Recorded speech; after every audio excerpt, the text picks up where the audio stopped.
Sampson. I've been in North Lawndale for 40 years. I've been on the West Side for 44. I am an educator. I never thought that I would be, but had to come to the realization that that's what God wanted me to be. In 78, with some churches from the West Side and with some of the teachers that were working with me, started CCA Academy. So we started CCA in 1978, and I served as the executive director and the principal, and since then have transitioned into the chief educational officer and the principal. We were built as a second chance school, a small school for students who needed greater attention, who needed care, and even for students who were coming from Catholic schools that had always been in small environments and had not been in large school systems.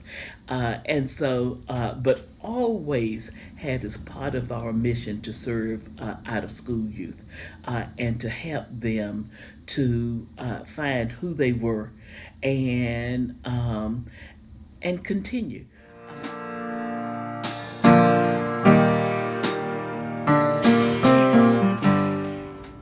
Hi, my name is Barbara Bates. I'm a fashion designer.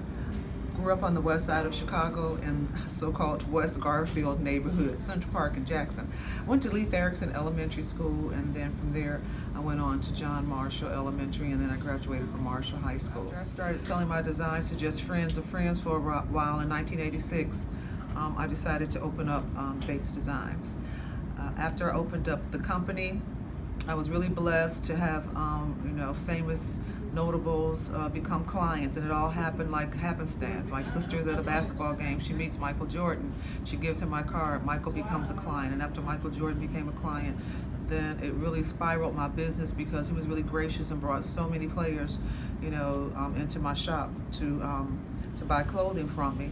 And the media actually found out that Michael was buying clothes for me, and they came to do a story on, girl from West Side Chicago public school system, designs for Michael Jordan. And I was able to get some notoriety in the newspaper. After I got the notoriety in the newspaper, I got a phone call from a young lady, and she announced herself. I don't remember her name, but she said that she asked me, was I the same Barbara Bates who had a baby in high school? And I was like, well, yeah, what was it to you? And she was like, no, I don't mean it like that. I went to school with you, I remember you, and I've been following you, and I like what you do, and I want to know if you would come back over to the West Side. I work at Bethany Hospital with a group of young girls who are teen moms, and would you come back and would you speak to them? And so that year I spoke at quite a few high schools. I got tired of telling the story. I spoke about it so much. And every high school I went to, I made a promise to do prom dresses for girls who stayed in school. 1999, I think, in 1999 is actually when the foundation started. But prior to that, I was still, giving away the dresses, but a formal foundation.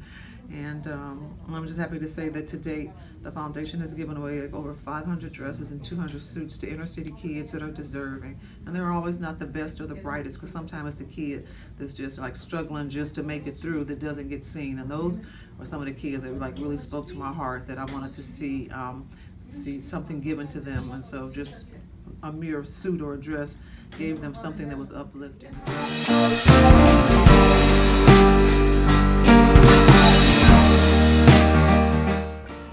My name is Brenetta Wilson, founder and executive director of Sankofa Safe Child Initiative, a child welfare agency which works to keep families intact. I have been involved with NLCCC from the beginning because of my love for my community, which I have lived in since 1968.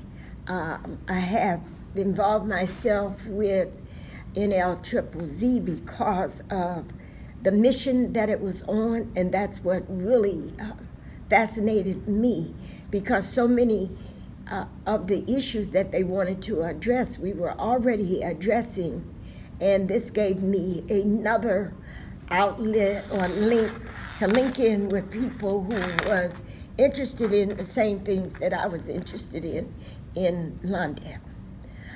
Because of the environment, I think, in hearing the issues from other people's perspective, it gave me an opportunity to somewhat grow my vision as to how to tackle some of the problems from a different perspective.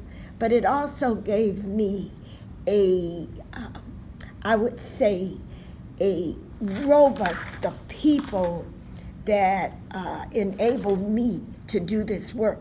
Because to do this work is not always easy because of the systems that work against you, and particularly that work against you as Black folks.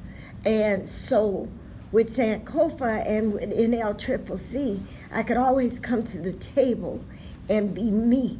I didn't have to put on two faces.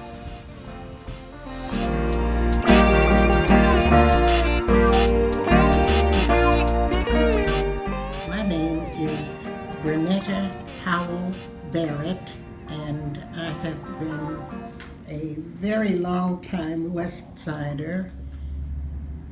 I think when my youngest child was born that I was recruited to serve as a Block Club Federation president. And because my youngest daughter was very young at the time, I tried to beg off. But when I was assured that I'd get lots of help, I continued organizing block clubs and serving as the first elected president of the Block Club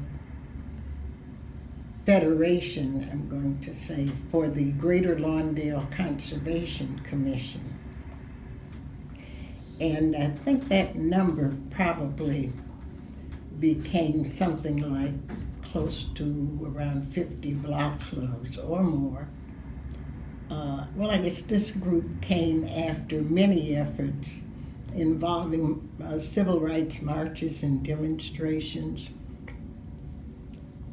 And that included the 1963 March on Washington, where I was a Westside organizer working with the citywide coordinator, Professor Timyo Black. Marches and demonstrations certainly had their place, but we wanted to see about having people from our community become elected officials,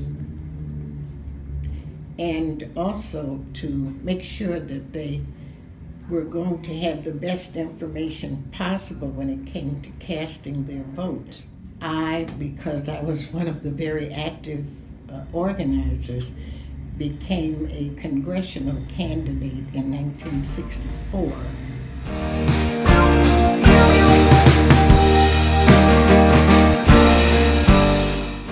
Hello, my name is Aisha T. Oliver. I am the founder of the Root to Fruit Youth Foundation here on the West Side in the Austin community. I have been a part of organizing and structuring programs in my community since I was 19 years old. I got my first job after volunteering for the Chicago Park District, where they allowed me to come in and teach free dance classes for the youth at Moore Park over on Adams. From there, I was noticed. My relationship with the kids in the community, it grew rapidly. It's a passion of mine to work with young people, so it was a natural state for me. Working with the kids was my joy. I loved it. I loved being there, and I love building relationships with the young people. And my reputation grew in that community, and they asked me to take on a job there, which I was given the opportunity to create a summer camp. So I did just that. I ran summer camps for actually 7 years for the Chicago Park District as a park director for the summer camps. And I've always had a passion for working with young people. I have a very hectic but interesting background of my own, and I always told myself that I would be for young people what I felt I needed when I was a teenager. So I was given the opportunity at Austin Town Hall, which is my local park district right around the corner, and it's a cultural center. I was transferred there and given a job working with the kids, and I asked one day after seeing a bunch of, I believe, Austin and Douglas students, they would come to the park, but they would pretty much just kind of linger around in the front or in the back.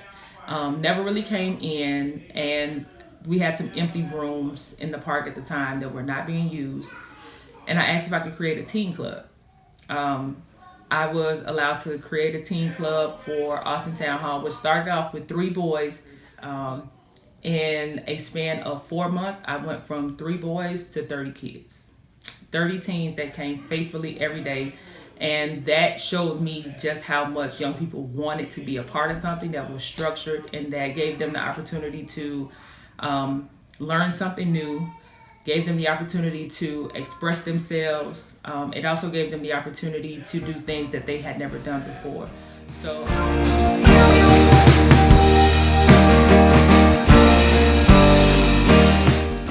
Hi, my name is Ruby Taylor. I am the Executive Director of Taproots Incorporated. We're a not-for-profit organization located in East Garfield Park on Chicago's West Side. I grew up in the East Garfield Park community. I'm a product of public schools in East Garfield Park, Jensen Elementary School, as well as Manley High School. Graduated from Manley High School in 1976. Go Wildcats!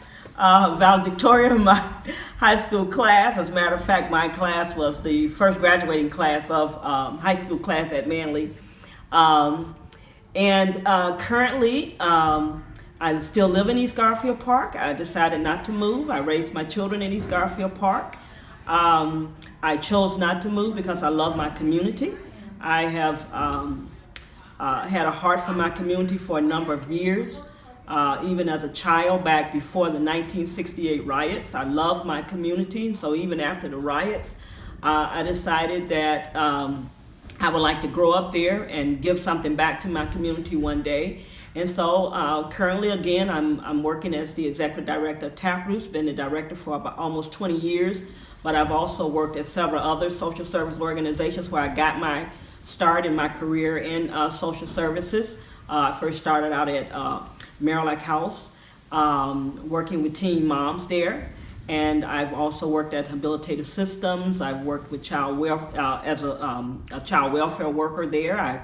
I started doing parenting classes when I was at Habilitative Systems, so started training parents and talking to parents about how to have positive parenting experiences. I also, when I was at Marillac House working with teen parents, I decided that it was good for us to start doing some prevention work. So I started a curriculum called Education for Life, and we've been taking that program into schools for a number of years. But one of the main things that we really want to do, especially with the young people in the community, is teach them how to dream. Teach them how to dream about the future. Teach them how to have some goals and realize that it's not just about your neighborhood and your community. You can be in your neighborhood, you can be in your community, but it doesn't mean that just because you grew up in this community that you can't be successful, like someone who grew up, in a much more positive environment. But it's all about them wanting to aspire to do something great.